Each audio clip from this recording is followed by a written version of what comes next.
ثم إلى أرواح هذه البلدة، ثم إلى أرواح جميع سادتنا أبي علوي أجمعين، ثم إلى أرواح هذا الكتاب الإمام عبد الله بن علوي بن محمد الحداد، ثم إلى أرواح من عمر هذا المسجد سابقا ولاحقا، أن الله يتغشه بالرحمة والمغفرة ويسكنهم الجنة برحمته وعلانية مثل ما نوى أسرارنا وشيوخنا وآباؤنا الصالحون وعلى ما نوى أستاذنا توفيق بن عبد الله رسول إلى حضرة النبي سيدنا محمد المصطفى صلى الله عليه وصحبه وسلم بسر الفاتحة.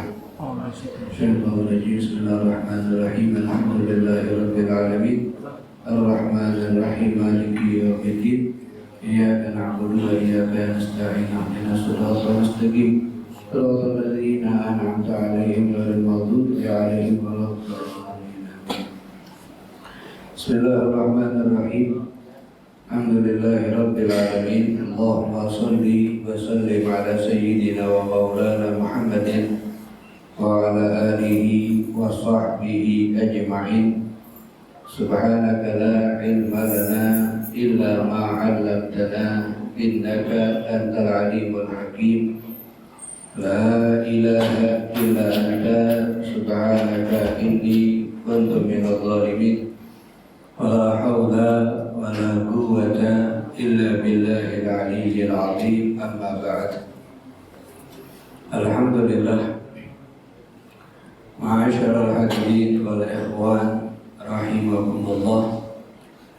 Alhamdulillah atas nikmat taufik dan hidayah yang Allah Subhanahu wa taala anugerahkan kepada kita hingga saat ini, sehingga di siang hari ini kita masih dimudahkan untuk duduk bersama mendengarkan nasihat-nasihat daripada ulama-ulama kita yang telah mereka tulis di dalam kitab-kitabnya mereka, yang semua nasihat ini adalah untuk kebahagiaan kita di atas dunia sampai nanti mendapatkan ridho Allah Subhanahu wa taala di hari kiamat kelak.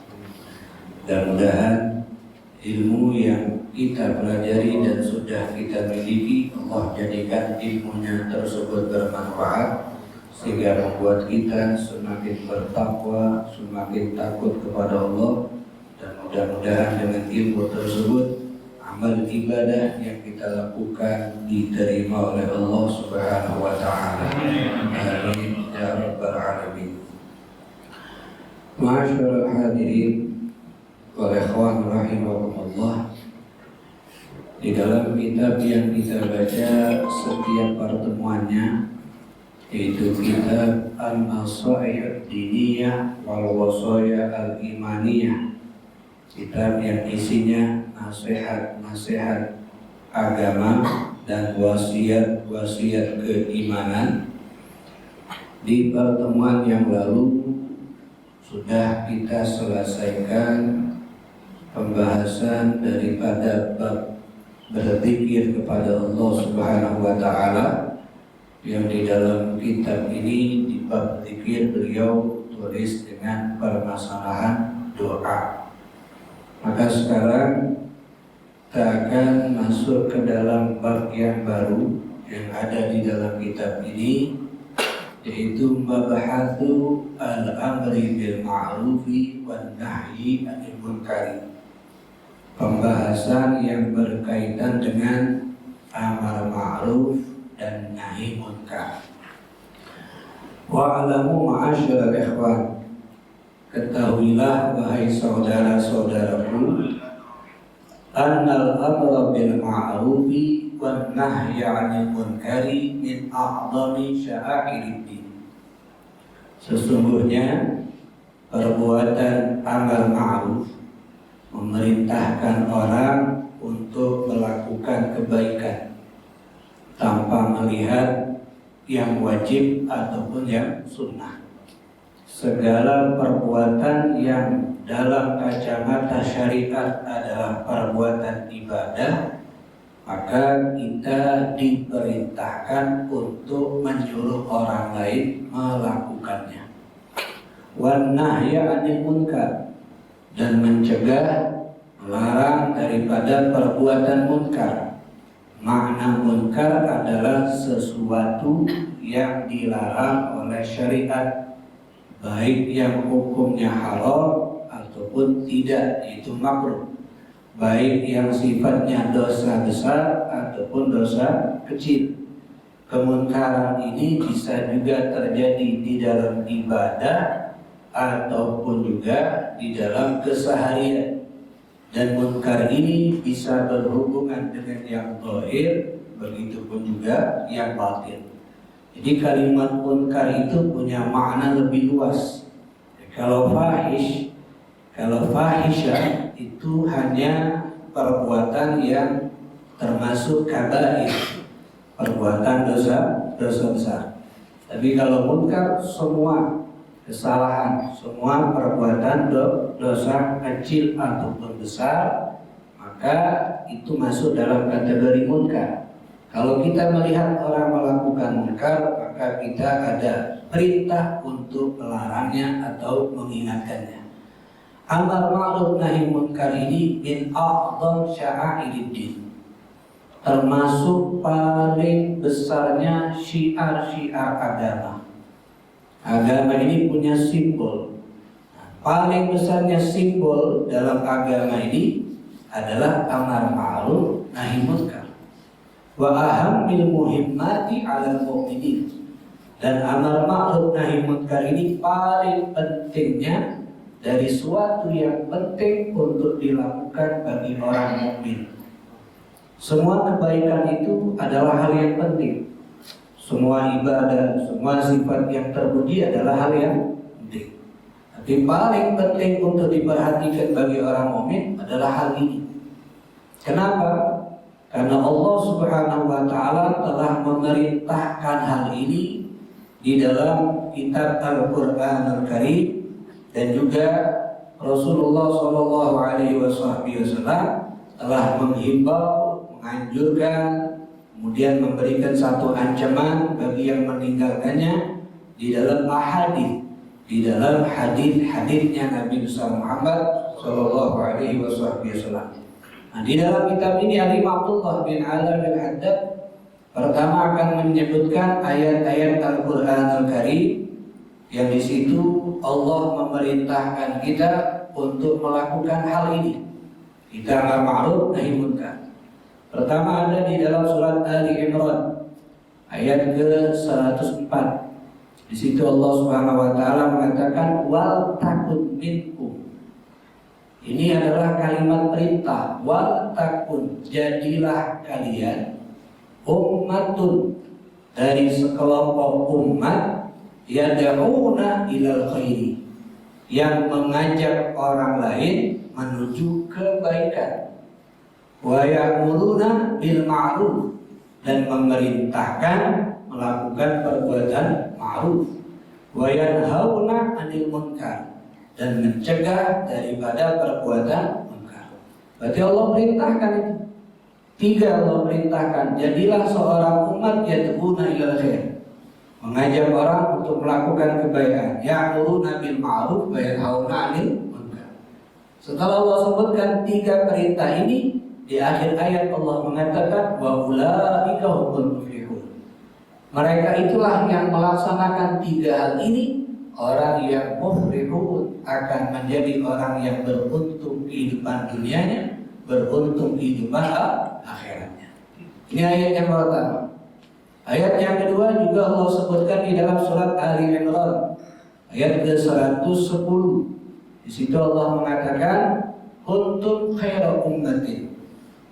Kita ini dijadikan oleh Allah sebagai sebaik-baiknya umat. Ukhrijat linnas, yang dikeluarkan di atas muka bumi ini.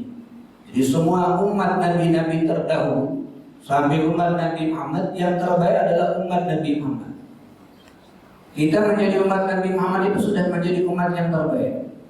Tapi akan semakin baik keadaan kita di saat menjadi umat Nabi Muhammad kalau kita mempunyai sifat-sifat yang Allah sifatkan dalam ayat ini. Ta'muruna bil ma'ruf wa tanhauna 'anil munkar wa tu'minuna billah. Semakin baik menjadi umat Nabi Muhammad kalau selalu melakukan amar ma'ruf nahi munkar dan beriman kepada Allah Subhanahu wa Ta'ala. Berarti dari dua ayat yang sudah kita baca ini, tugas amar ma'ruf nahi munkar bukan tugas para mubaligh saja, bukan tugas para dai saja, bukan tugas para guru ngaji, guru agama saja, bukan tugas para tokoh saja, tapi tugas amar ma'ruf nahi munkar adalah tugas semua umat Nabi Muhammad. Kalau ingin menjadi umat yang terbaik, milikilah sifat ini. Kalau tidak memiliki sifat ini, maka kita hanya casingnya umat Nabi, tapi tidak menerapkan apa yang Allah Subhanahu wa Ta'ala gambarkan umat yang terbaik daripada umat Nabi besar Muhammad Sallallahu Alaihi Wasallam.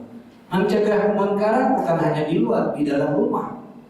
Kita melihat kesalahan di rumah dan kita mampu mencegahnya, ya kita cegah.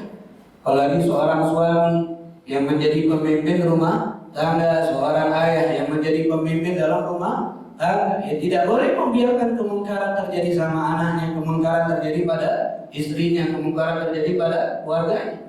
Ya, kalau kita biarkan, berarti kita membiarkan akan turunnya sesuatu yang tidak kita sukai datang dari Allah Subhanahu wa Ta'ala. Jadi kita bisa melihat ancaman-ancaman yang akan disampaikan oleh Rasulullah Shallallahu Alaihi Wasallam.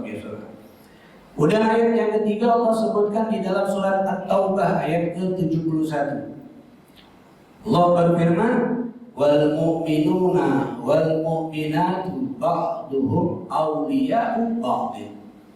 Orang mukmin laki-laki dan orang mukmin perempuan sesama mereka itu adalah wali, pemimpin untuk yang lain. Jadi maknanya yang boleh memimpin orang mukmin adalah orang mukmin. Yang boleh mengatur kehidupan orang mukmin adalah orang mukmin. Karena Allah mengatakan ba'duhum awliya'u ba'd. Sebagian orang mukmin memimpin kepada sebagian yang lainnya. Berarti seakan-akan yang berhak memimpin kehidupan orang mukmin, laki-laki dan perempuan, adalah orang yang juga beriman sama Allah Subhanahu wa Ta'ala. Kenapa? Bukan hanya dunianya saja akan mereka atur, kehidupan akhiratnya juga akan mereka atur, sebab mereka punya keimanan yang sama kepada Allah Subhanahu wa Ta'ala.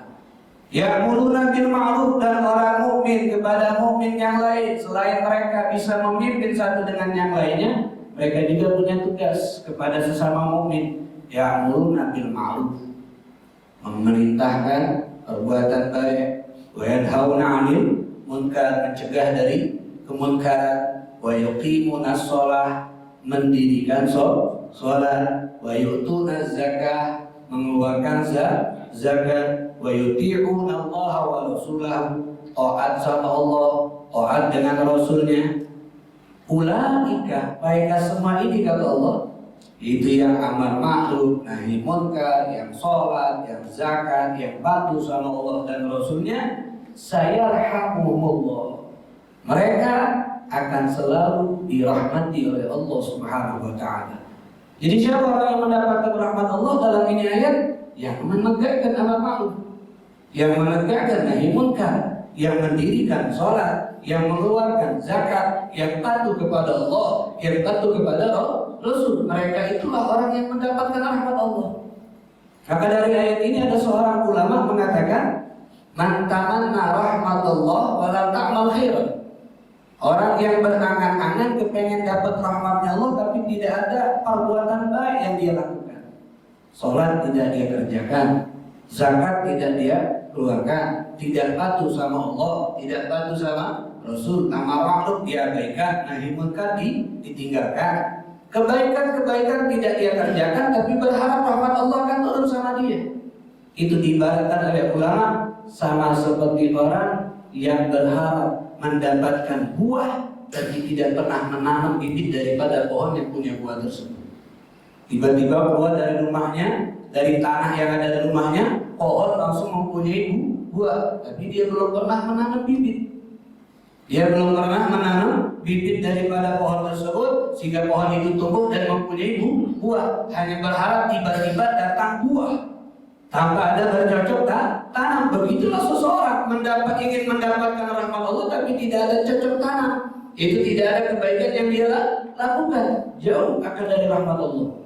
Berarti rahmat Allah dekat dengan siapa? Inna rahmatullahi qaribun minal muhsinin. Rahmat Allah itu dekat dengan orang yang selalu melakukan kebaikan kepada Allah, kebaikan kepada hamba-hamba Allah Subhanahu wa ta'ala. Kemudian ma'asyiral hadirin rahimakumullah, di dalam surat Al-Maidah ayat ke-78 dan 79 Allah menyebutkan ayat yang isinya umat terdahulu mendapatkan adab. Umat terdahulu mendapatkan siksaan dari Allah. Itu Allah mengatakan lu'inal ladzina kafaru, dilaknat orang-orang kafir terdahulu min Bani Israel yang hidup di zaman Bani Israel ala lisani Daud wa Isa wa Isa bin Maryam. Dilaknat mereka melalui lisan Nabi Daud sampai melalui lisan Nabi Isa alaihissalam. Kenapa mereka dilaknat oleh para nabi-nabinya mereka? Dzalika bima asaw. Pertama karena mereka tidak patuh dengan nabi-nabinya mereka. Wa kanu ya'tadun, dan yang kedua mereka apa? Melampaui batas ketika mengerjakan apa yang dilarang oleh nabi mereka. Melampaui batas di dalam melakukan yang dimurkai oleh Allah. Dan yang ketiga, kanu la yatanahawna 'an munkarin fa'alu. Mereka tidak mencegah daripada perbuatan munkar yang dilakukan oleh mereka. Tidak mencegah, tidak melarang ada yang melakukan kemunkaran. Sehingga karena sebab ini babi sama kanu yaf'alun, sangat-sangat jelek apa yang telah mereka lakukan, sehingga mereka mendapatkan azab, mendapatkan laknat dari nabi mereka. Dalam salah satu kitab yang disusun oleh sebagian ulama, yang isi kitabnya tentang fitnah, daripada yang dia ambil fitnah di kehidupan akhir zaman, diambil daripada hadis-hadis yang diriwayatkan oleh Imam Bukhari. Di situ di awal-awal kitab ada pembahasan ayat wattaqu fitnatan la tusibanna alladziina zalamu minkum khassah. Bertakutlah, berwaspadalah fitnah. Fitnah itu ujian, bala. Berwaspadalah dengan bala musibah yang akan menimpa kalian. Sebab alladzina zalamu, sebab karena orang-orang yang melakukan kezaliman. Kezaliman ini bisa terjadi sama dirinya sendiri, bisa dilakukan sama orang lain. Menzalimi dirinya sendiri gimana? Tidak dia gunakan anggota tubuhnya, tidak dia gunakan hartanya, tidak dia gunakan waktunya, tidak dia gunakan tenaganya untuk ibadah. Dia menzalimi dirinya sendiri. Menzalimi orang lain apa? Merugikan, menyakiti, membohongi, mengampas haknya, mengambil haknya tanpa izin. Ini namanya merugikan orang lain. Sebab kezaliman yang ada, Rasulullah mengingatkan, berwaspadalah akan turunnya musibah, akan turunnya bala dari Allah Subhanahu wa ta'ala.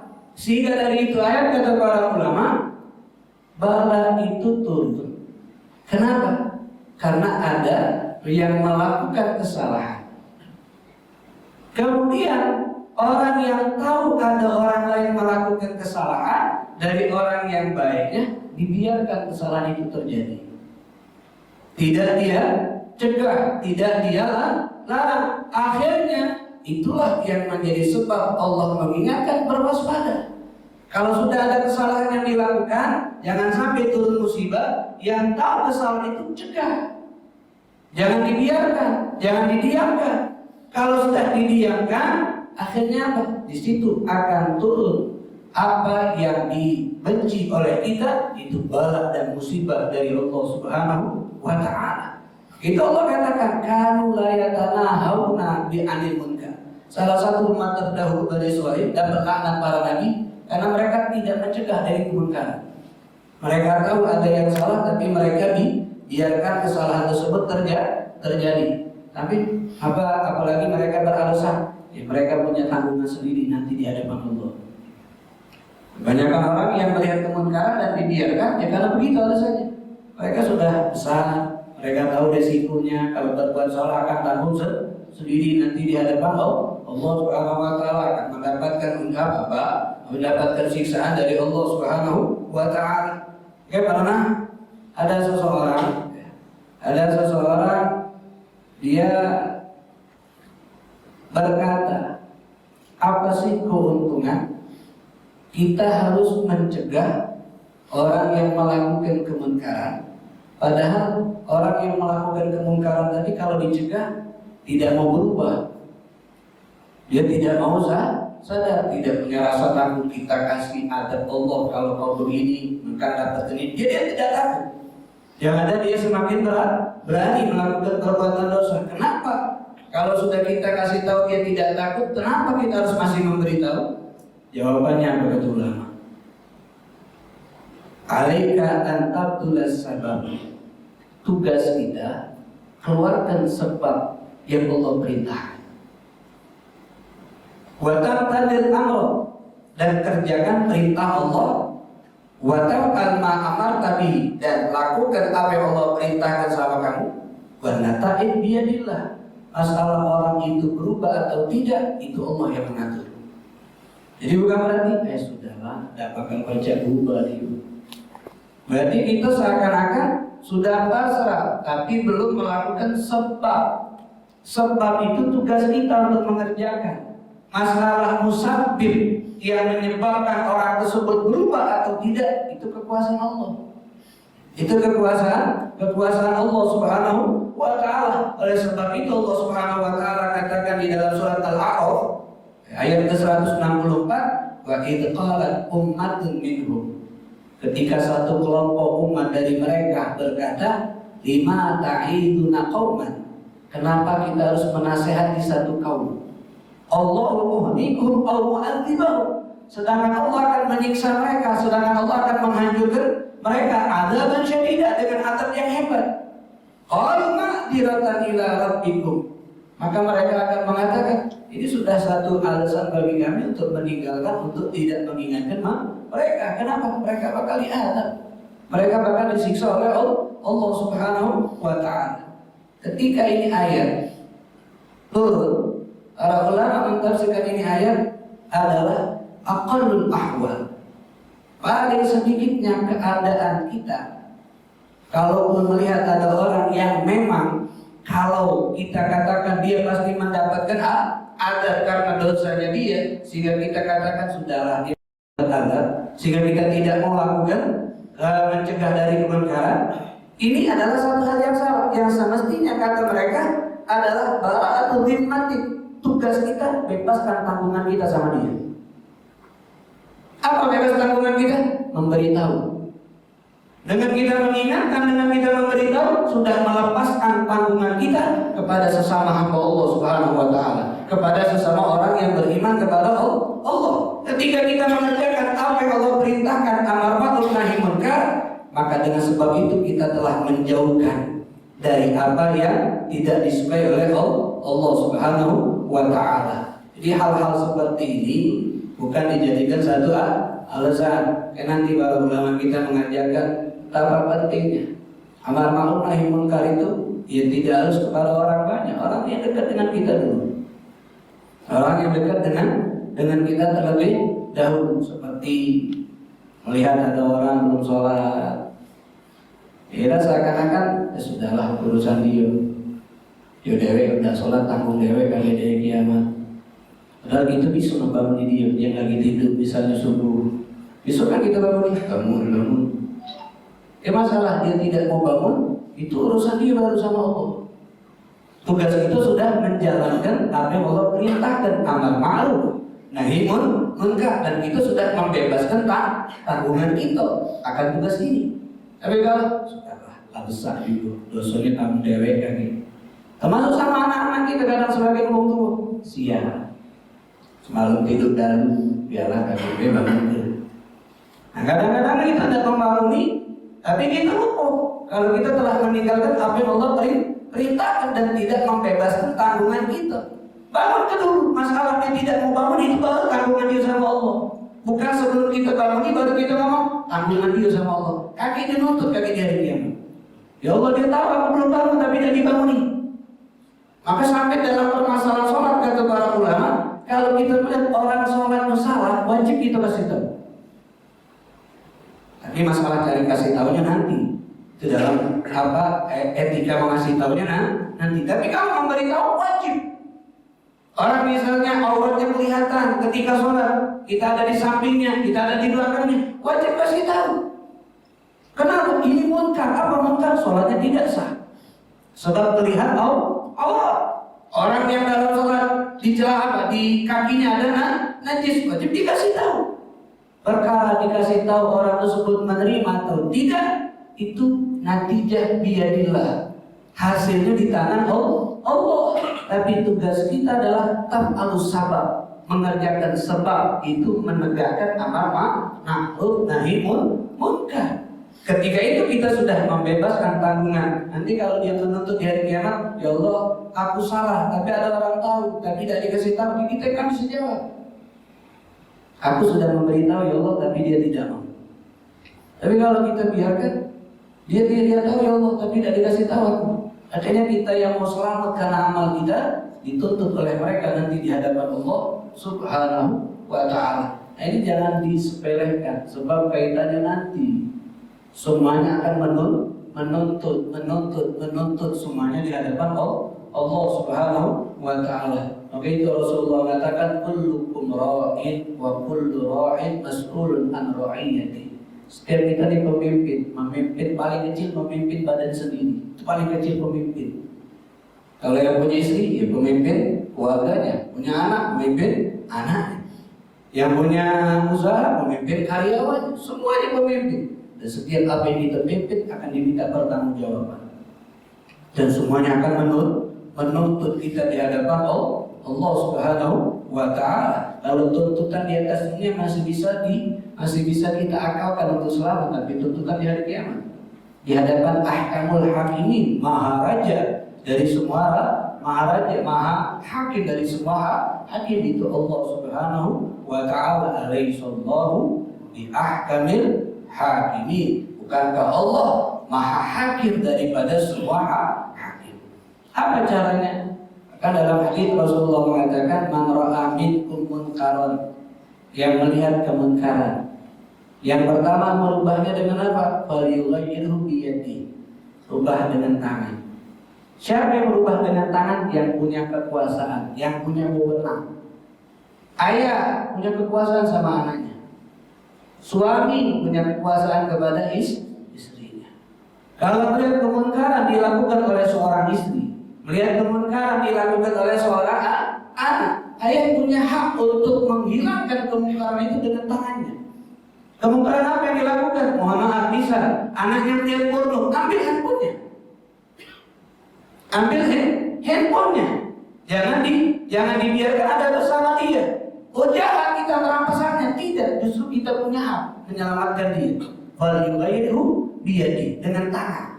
Tapi kalau yang tidak punya kekuasaan dengan tangan, maka yang kedua, fa illam yastati' fa bilisani. Kalau tidak bisa dengan kekuasaan, dengan tangan karena tidak punya wewenang, maka dengan lisan. Dengan lisan sampaikan. Kalau itu adalah hal yang dilarang, yang kalau kau lakukan akan dapat murkanya Allah, kalau kau lakukan akan dapat azabnya Allah. Bukan sekadar melarang, tapi dikasih tahu ancaman-ancamannya. Kalau tidak mampu dengan lisan, maka yang ketiga kata Rasulullah, fa illam yastati' fa biqalbihi, maka dengan hatinya. Apa dengan hati? Tidak senang dengan perbuatan munkar yang dilakukan oleh orang tersebut. Tidak senang, tidak mengikuti, tidak menyenangi atas kesalahan yang dilakukan oleh orang tersebut. Wa dzalika ad'aful iman, dan mencegah dengan hati itu paling lemahnya iman. Kalau sudah dengan tangan tidak bisa, dengan lisan tidak bisa, dengan hati pun tidak, yang ada senang ketika orang berbuat munkar, berarti hilang imannya. Karena yang pakai hati, Rasulullah ngomong ada arbul iman, paling lemah iman itu yang pakai hati. Apalagi yang tidak pakai hati, maknanya ikut senang. Makanya dalam hadis yang lain Rasulullah mengatakan ada orang yang di hari kiamat anti rugi. Dia tidak melakukan kesalahan, dia tidak melakukan dosa, tapi mendapatkan kesalahan di buku catatannya. Siapa? Melihat orang yang berbuat salah, tapi dia ikut senang. Melihat orang melakukan dosa, tapi dia ikut senang, maka dosanya juga akan didapatkan nanti di hari kiamat. Ada orang yang akan beruntung di hari kiamat. Siapa mereka? Yang tidak banyak pahalanya, tapi juga dia tidak banyak daripada perbuatan taat. Dia tidak senang dengan kemaksiatan. Dia benci, tidak menerima di hatinya kalau ada orang bermaksiat kepada Allah Subhanahu wa Ta'ala. Bahkan dia berusaha mendoakan agar orang itu mendapatkan hidayah dari Allah Subhanahu wa Ta'ala.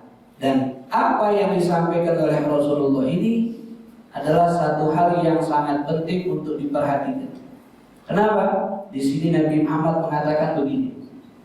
Ya ayyuhan nas, kata Rasulullah, wahai manusia,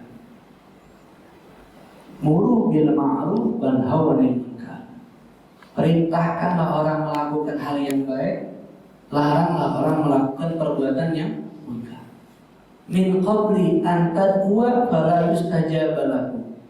Sebelum tiba waktu, kalau kalian berdoa, doa kalian tidak diijabah oleh Allah. Wa qabla an tastaghfiru fala yughfar lakum. Sebelum tiba waktu saat kalian minta ampun dan dosa kalian tidak diampuni oleh Allah. Berarti kan kalau sudah ditinggalkan amar ma'ruf nahi munkar, kemudian kita berdoa, doa kita tidak diijabah, itu sebabnya. Kita minta ampunan tapi tidak diampuni oleh Allah, itu sebabnya. Coba kita renungkan saat ini. Kita sering minta agar wabah hilang, agar musibah hilang, tapi sampai sekarang belum hilang. Apa sebab? Mungkin kita meninggalkan apa yang Nabi perintahkan ini. Kita mengabaikan apa yang Nabi sampaikan ini. Karena Rasulullah melakukan amar ma'ruf nahi munkar sebelum datang waktu. Ya kalau kita berdoa, doa kita tidak akan diijabah. Sekarang sudah datang waktunya. Doa kita tidak diijabah. Kenapa? Karena banyak yang meninggalkan itu. Banyak yang meninggalkan amar ma'ruf, banyak yang meninggalkan nahi munkar. Dengan alasan apa? Ya sendiri tanggungan masing-masing. Karena semuanya akan dituntut di hari kiamat. Bahkan yang dicegah ketika berbuat munkar tidak terima. Tidak usah ngurusi kehidupan aku. Kalau aku melakukan dosa, aku dewe yang tanggung dosanya. Aku dewe yang dapat neraka. Benar.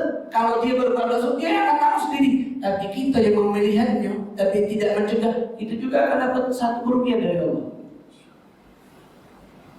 Itu juga akan dapat satu kerugian. Itu tadi Allah katakan, kamu la yatanahuna an munkarin fa'alu. Mereka tidak mencegah dari perbuatan munkar yang dilakukan oleh orang lain. Jadi betapa hal ini menjadi satu tolak ukur kesuksesan daripada seorang hamba Allah Subhanahu wa Ta'ala. Dan ingat kata Rasulullah, amar ma'ruf nahi munkar tidak menjauhkan kita dari rezeki. Orang yang mengerjakan amar ma'ruf nahi munkar bukan berarti rezekinya sempit, karena pasti banyak dibenci oleh Allah. Pasti banyak dibenci dan tidak disukai oleh orang lain, pasti. Apakah dengan banyak dibenci rezekinya sempit? Tidak, la yadfa'u rizqan, tidak akan menjauhkan dia dari rezeki Allah. Wala yuqarrib ajalan. Bahkan hebatnya ketika kita amar nahi munkar bukan semakin mendekati kepada mati, bukan. Orang kan takut kalau menegakkan amar nahi munkar, mati ya. Bakal kena tangkap, bakal kena benci, bakal kena sorangi, bakal kena ini. Wala yuqarrib ajalan, tidak mendekati kepada ajal, sebab rezeki dan ajal sudah Allah tentukan, bukan karena sebab-sebab ini. Wa amal ahbar minal yahud, dan pendeta-pendeta dari kalangan Yahudi, war-ruhban minan Nasara, dan pendeta dari kalangan Nasara di masa Bani Israil, lama taraku, ketika mereka meninggalkan amar ma'ruf nahi munkar, la'anahumullah, maka Allah melaknat mereka dengan perantara lisan para anbiya mereka. Tsumma ummu bil bala, baru Allah ratakan mereka semua mendapatkan bala bencana dari Allah Subhanahu wa Ta'ala. Jadi kalau kita simpulkan dari awal pembahasan tentang amar ma'ruf nahi munkar ini, Rasulullah mengatakan orang yang mempunyai sifat ini itu orang yang kepengen menjadi orang yang paling hebat. Dalam riwayat Imam Muslim, Rasulullah pernah ditanya oleh seorang sahabat, khairin nas, sebaik-baiknya manusia. Jadi terbaik, manusia terbaik. Rasulullah pernah ditanya, siapa sih manusia terbaik? Siapa sih manusia terhebat? Siapa sih manusia paling istimewa? Jawaban Nabi pertama, atqahum lirabbi, yang paling bertakwa kepada Allah. Yang kedua, awsaluhum lirrahim, yang paling sering dan banyak menyambung silaturahim. Walaupun kepada kerabat yang memutus hubungan dengan dia, tetap dia sambung hubungan silaturahim itu. Yang ketiga, amarahum bil ma'ruf, yang paling hebat memerintahkan orang melakukan kebaikan. Dan yang keempat, anhahum anil munkar, yang paling banyak mencegah dari kemungkaran. Berarti dari sifat manusia terbaik menurut Nabi, duanya amar ma'ruf nahi munkar. Keduanya amar ma'ruf nahi munkar. Ini manusia yang terbaik menurut Rasulullah sallallahu alaihi wa ala alihi wa sahbihi wasallam. Kemudian ma'asyiral hadirin rahimakumullah, ada satu hadis riwayat Imam Ahmad di dalam kitab Musnadnya dari sahabat Ali bin Umairah bin Amirah. Dia mengatakan Rasulullah sallallahu alaihi wasallam bersabda, innallaha la yu'adzibul 'ammah bi amalil khassah. Allah itu tidak mengadab orang yang berbuat salah, yang banyak melakukan kesalahan dari semua orang, dengan sebab amalan orang-orang khusus. Siapa orang khusus? Yang taat. Jadi dengan sebab ada orang yang taat, orang yang tidak taat tidak diadab oleh Allah. Itu awalnya. Jadi orang yang melakukan kesalahan tidak diadab karena masih ada orang yang taat sama Allah. Itu awal sebab. Hatta sampai yang bisa menghilangkan dengan sebab amal orang khusus ini yang umum dapat bala. Kapan? Ya munkar baina dhahranihim, ketika orang yang taat ini melihat kemunkaran di hadapan mereka, wa hum qadiruna ala ayyunkiru, mereka mampu mencegahnya, ala yunkiru, tapi mereka tidak mau mencegah. Asalnya ahli ibadah ini penolong buat yang tidak ahli ibadah. Tapi ketika ahli ibadah melihat kemunkaran di hadapannya, dibiarkan dan dia mampu mencegahnya. Sebab itulah kata Rasul, fa idza fa'alu dzalik, ketika mereka lakukan itu, adzallahu al-'amma wal khassah, yang umumnya, yang khususnya, mereka semua rata mendapatkan azab Allah Subhanahu wa taala. Maka inkar mawjudan, selama kemunkaran itu ada, fal aman bi'idillah mawjud, maka perlindungan dari Allah masih ada. Selama tadi mau mencegah daripada kemunkaran. Tapi ketika mengabaikan, maka perlindungan akan dihilangkan dari Allah Subhanahu wa taala. Ada satu riwayat kisah begini.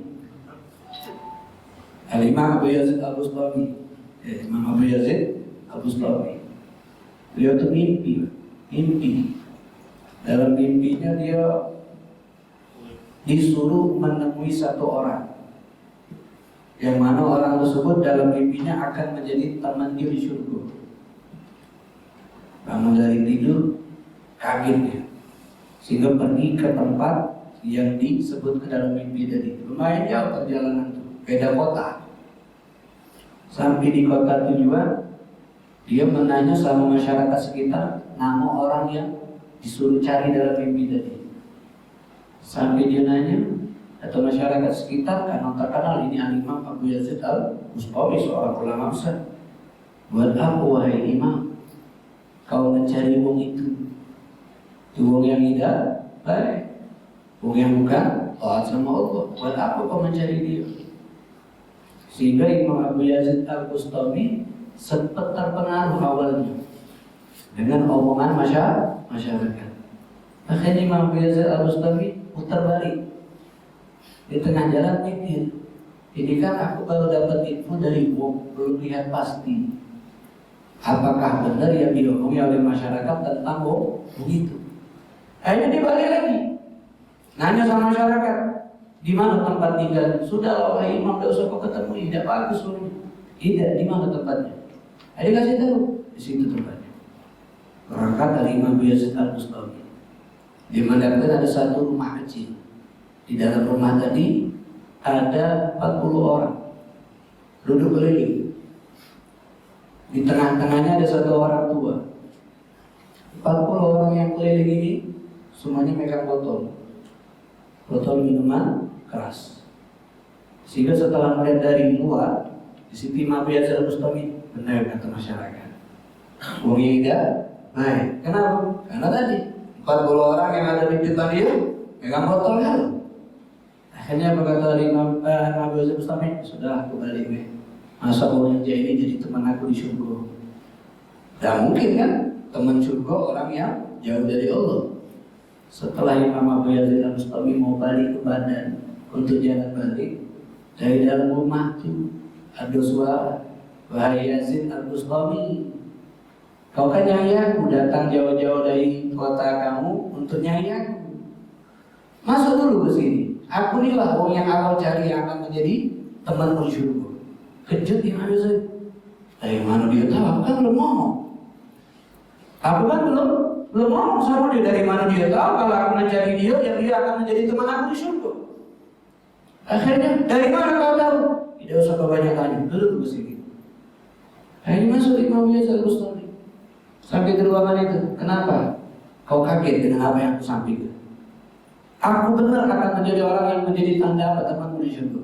Kenapa? Karena aku adalah orang yang selalu an-nahyu 'anil munkar.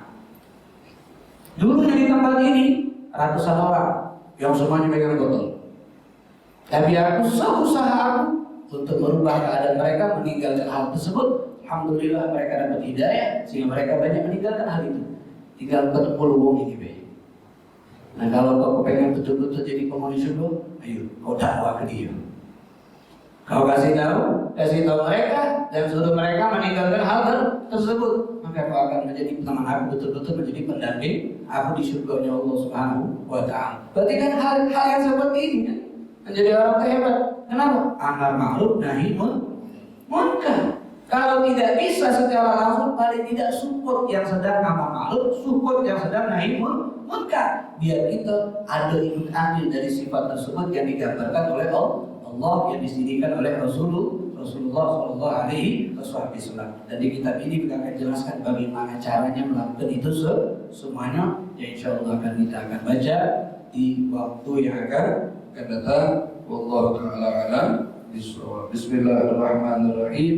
Alhamdulillahirabbil alamin. Allahumma shalli wa sallim ala sayyidina Muhammadin وعلى آله وصحبه أجمعين. اللهم اهدنا بهداك واجعلنا ممن يسارع في رضاك ولا تولنا وليا سواك ولا تجعلنا ممن خالف أمرك وعصاك وحسبنا الله ونعم الوكيل نعم المولى ونعم النصير ولا حول ولا قوة إلا بالله العلي العظيم. صلى الله على سيدنا محمد وآله وصحبه وسلم.